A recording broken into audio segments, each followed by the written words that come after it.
Welcome to another episode of The Brand Called You, a podcast and podcast show that brings you leadership lessons, knowledge, experience, and wisdom from thousands of successful individuals from around the world. I'm your host, Ashutosh Garg, and today I'm delighted to welcome a very, very accomplished finance guru and author from South Carolina, USA, Gayle Colman. Gayle, welcome to the show. Thank you. It's a pleasure to be here. Thank you. Gayle is a coach, a writer, an entrepreneur, and a financial advisor. And she's an author. And all of you know, I've always been very partial to authors. So she's an author of a book titled The Body of Money, a self-help guide to create sustainable wealth through innate intelligence. So Gayle, before we start talking about your book, tell me a little bit about your own journey. I'd say my journey in finance began after graduating from college, wanting to help people make wise financial decisions, and then getting into the industry and in the corporate world, realizing that we could do better, that we really were not meeting humanity. We were very transactional. So I started my own company 35 years ago with my life partner. And in that journey, realized through direct experience working with clients that we still were not meeting humanity. We were still not meeting the human side of money. And I began studying and practicing all different modalities and opportunities, particularly with body wisdom and body intelligence. I stumbled upon Ken Wilber's work in integral theory and began to map out the missing link in our money world, which is our body. Grateful that brain science has now brought forward the importance of our body and how our nervous system is really deeply connected to what's happening in our brain with the beautiful head that sits above our shoulders. So can you tell me a little more, Gayle, about, the head, the nervous system, and how does that tie up with finance? Yes, well, in our system of money, we rely heavily on our rational brain. We rely heavily on figuring out a specific answer. And those answers are very limited because they're looking at, this based upon the calculations, based upon the data, this is the answer, this is what you should do financially. This is what makes financial sense. Unfortunately, the quote unquote right answer doesn't meet the individual because the individual has personal goals, preferences, creativity. The wealth of an individual is very unique to that individual. And so when we ignore the interior, the body, the heart, and the belly, which are intricately linked to our nervous system. You may have had a different guest on who talked about polyvagal theory and the importance of listening to, the queasiness in our belly or the tightness in our chest, because these are all signals of something that's important to us. And so we don't want to ignore that, but we have been ignoring the innate intelligence, the wisdom that we humans carry with us all of our life. So that's what I mean by how we've been doing it, just our head, which is it's important, but it's limited. And, you just use the term innate intelligence. You talk about the concept of innate intelligence. Can you explain what that is and how it relates to sustainable wealth? Innate intelligence is the intelligence that is almost not nameable. So it's very interesting to try to describe it here as a concept. but it's that, like I said, gut feeling. Correct. Have you ever had a moment where you're going, gosh, this just doesn't feel right? Correct. Yeah. And so our brain, our mind will override our gut feeling or the sense of connection we might feel. And so the body of money is a landscape of information, as well as practice opportunities, as well as stories that give an idea of, you know, how to access our innate intelligence. It's intuition, it's instinct, it's the things that happen in a different part of our brain are deeply connected to our, again, the nervous system and all the systems in our body that give us more information to make better financial decisions. So what connecting our innate intelligence to wealth means that we're really accessing our whole body, not just our brain. And then when you talk of sustainable wealth, you know, my understanding of wealth is much, much more than just money, because I've often spoken to many wealth managers and I say, why do you only want to look at my money? There's art, there's jewelry, there's gold, there's property, everything is included in that. How do you define sustainable wealth and why is it so important in your book? I very much define it like you. And I believe that each human being has a unique, precious gift to offer the world. Their creativity, their joy, their presence, and we have in our modern world contracted what is wealth and what matters most. And so our wealth is really that personal inner journey that says, what does matter most to me?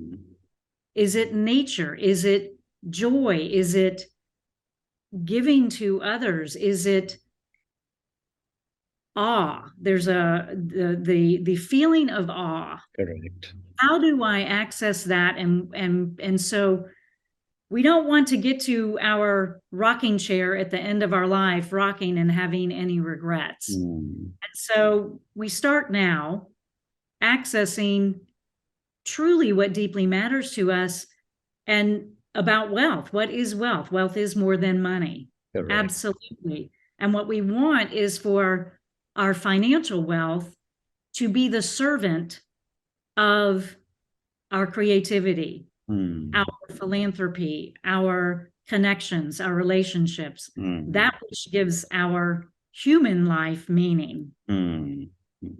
So sustaining that means that we are actually giving our attention to that which matters. Well said. Great response. Thank you. The next question for you, Gayle, is that many people struggle with financial stress and anxiety. Yes. And this happens across age groups. Yes. You know, as you get much older, you may not have saved enough. When you're young, you may not have enough money. How can your book, The Body of Money, help readers manage these feelings and improve their relationship with money? My book offers relief, first by acknowledging the stress and the worry and the anxiety. There's a way of stopping and giving ourselves self-compassion for where we are. We live in a world that is not friendly. It's very attacking, it's very blaming, it's very shaming, particularly around money. And many of us haven't been met, haven't been seen, haven't been,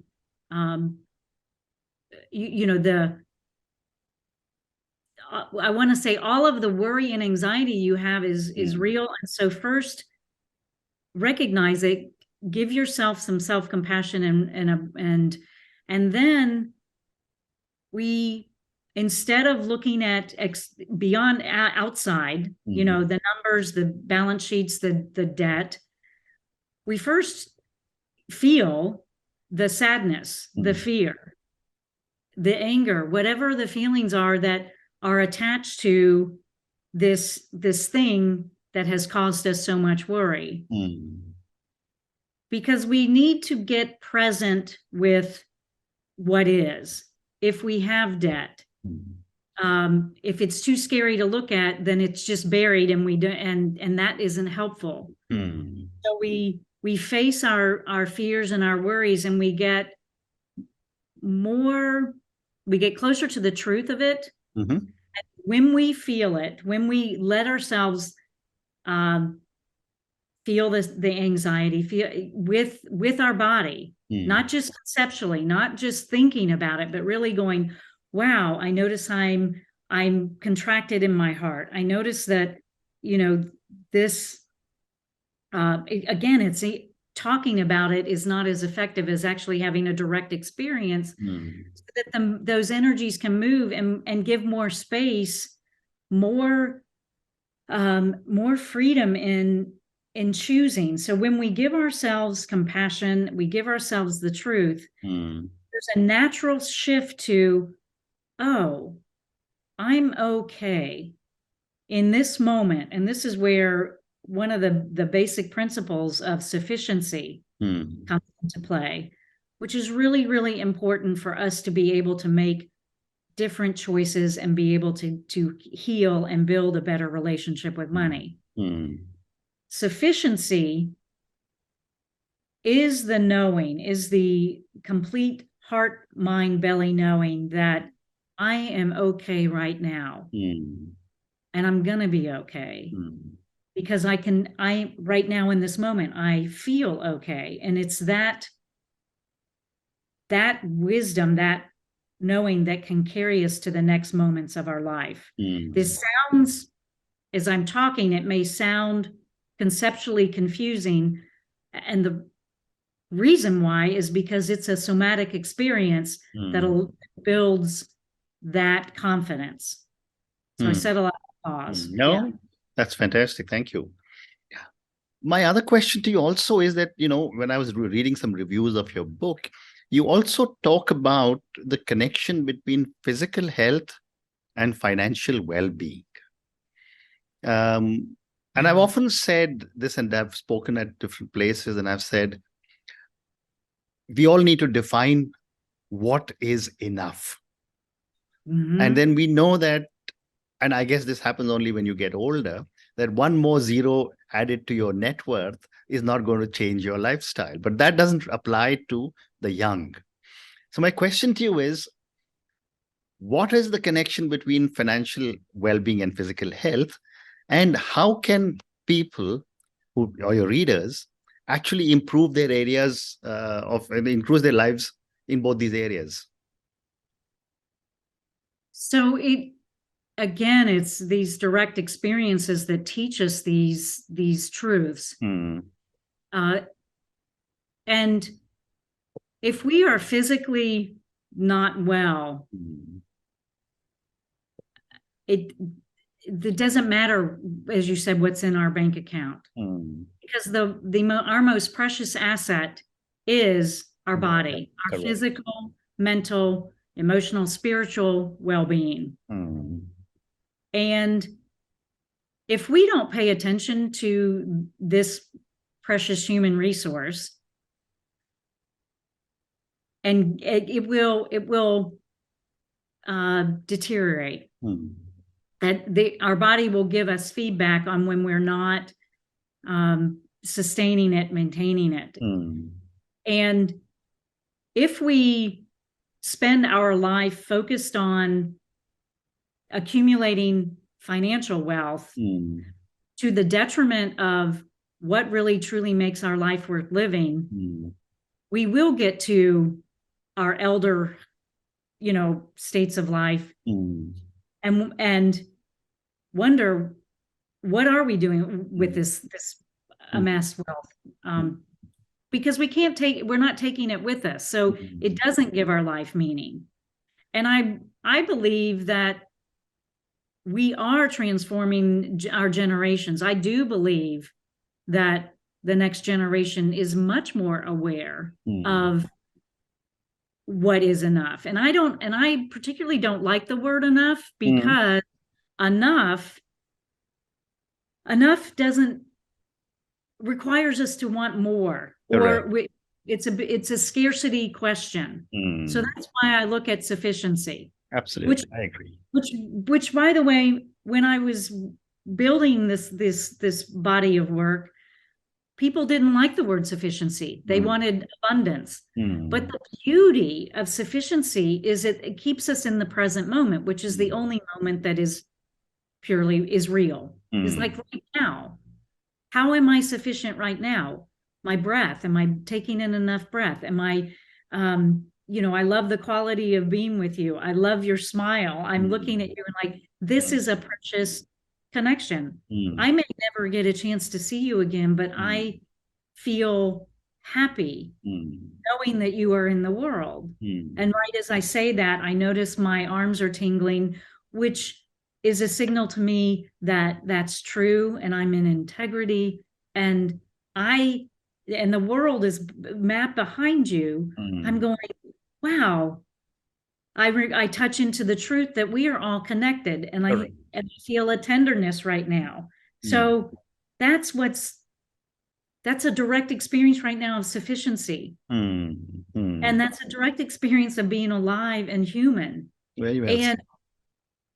Yeah, and that's wealth. That's richness. And that's my hope and my prayer and my offering in this book to you, the world, whoever happens upon it. Well said. Well said.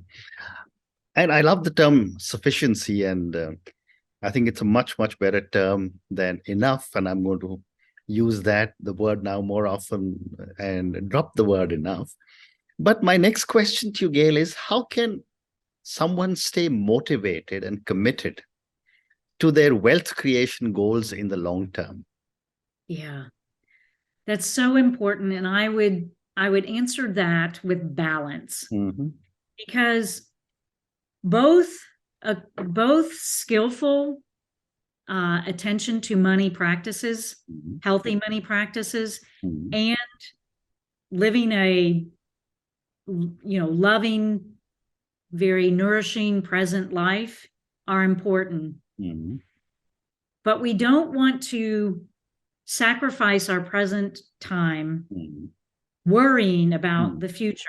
Right. Because the cosmic joke is, I create a financial plan. This is what's going to happen. I will save this much and then I can retire at this date. That doesn't happen. Every financial plan is wrong, is false. Because we are in, the best metaphor I love is we're in a river. Step into the river and the river's moving. So life is constantly changing. And so how we can be most effective is by paying attention to practical skills, saving, earning, monitoring our debt in the sense that we're mindful of it. And there are enough important and well-written books on how to do that. So I won't go there. I want to, and we also pay attention to our integrity. What is most important to me? Not what my parents say, not what my financial person says, not what my best friend says, but what is true for me? What is an integrity for me in my life, so that I am bringing the money practices that I'm engaging together with what matters to me. And I realize that everything is going to change. So I save, and I am skillful, and I engage in work that is meaningful, so that I earn for what is meaningful. So let me use an example. If I'm in a job that's earning a lot of money, but I'm miserable, there's going to be a disconnect there. That's out of integrity. Correct. And so there's a trust. Trust wants to be a part of your long-term plan, that you're going to be okay. So building the muscle of sufficiency includes the knowing that if I'm in integrity and I am saving, I'm working, I'm enjoying my life, that when I am in this river floating, swimming, I'm going to be okay 10 years from now, 20 years from now. And that worrying about the future is a future fear, not here today. Well said. So, Gayle, I have time for two more questions. My next question is that you also discuss the concept of body wisdom in relation to wealth creation. Help me understand how this works, and give me an example so that we can understand body wisdom. Yes. So body wisdom is actually what is happening in our physical body that is giving us true information. It's our body is connected to our so fear. We've talked about fear. There's 4 fear responses: fight, freeze, flee, and faint. Correct. Connected to our old brain, the amygdala, and it works 10 times faster than our prefrontal cortex, which is where most of the money decisions and conversations happen.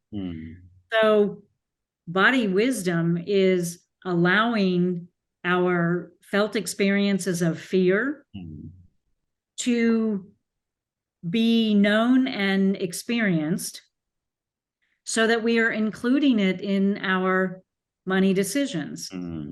And so that means that we're creating more space. We're not. So, for example, if we are contracted, if we're scared, well, our body is usually tense. And if we try to make a money decision, like close your hands, it's better to so put your hands in a fist and squeeze your body, and now think really hard about a decision.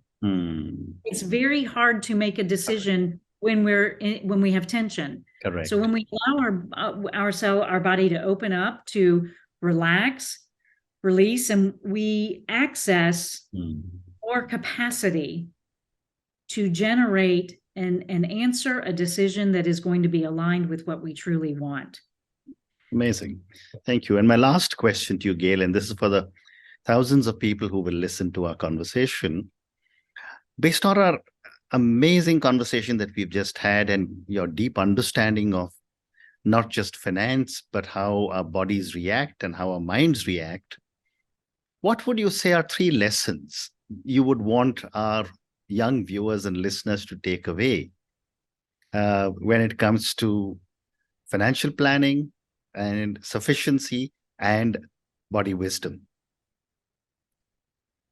The first thing I would like them to know is that they have more capacity, more wisdom, more they are the only ones that have the answers inside of them of what, and I want them to know that they can do this, that money is not a mystery, that they have this capacity in themselves, and to trust themselves. Correct. The second thing I would want them to take away is to find their own unique joy and meaning.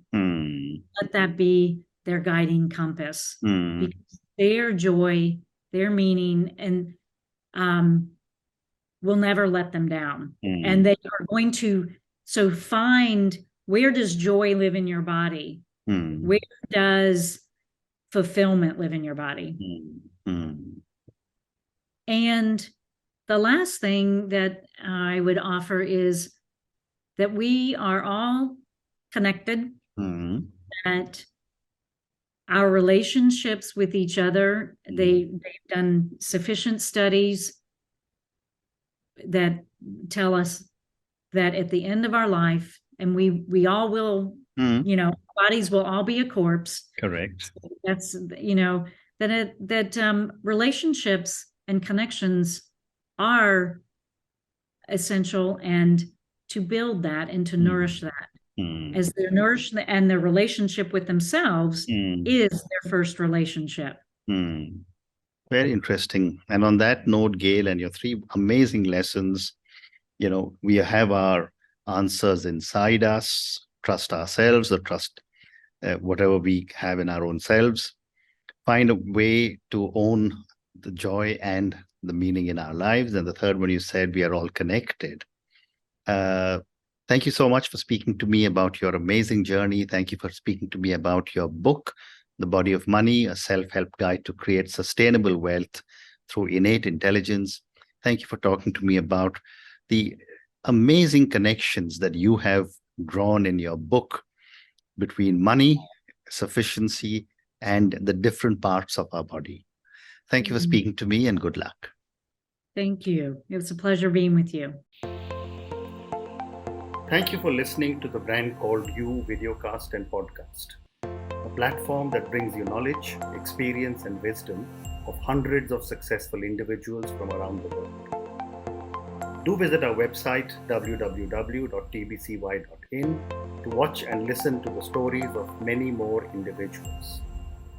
You can also follow us on YouTube, Facebook, Instagram, and Twitter. Just search for The Brand Called You.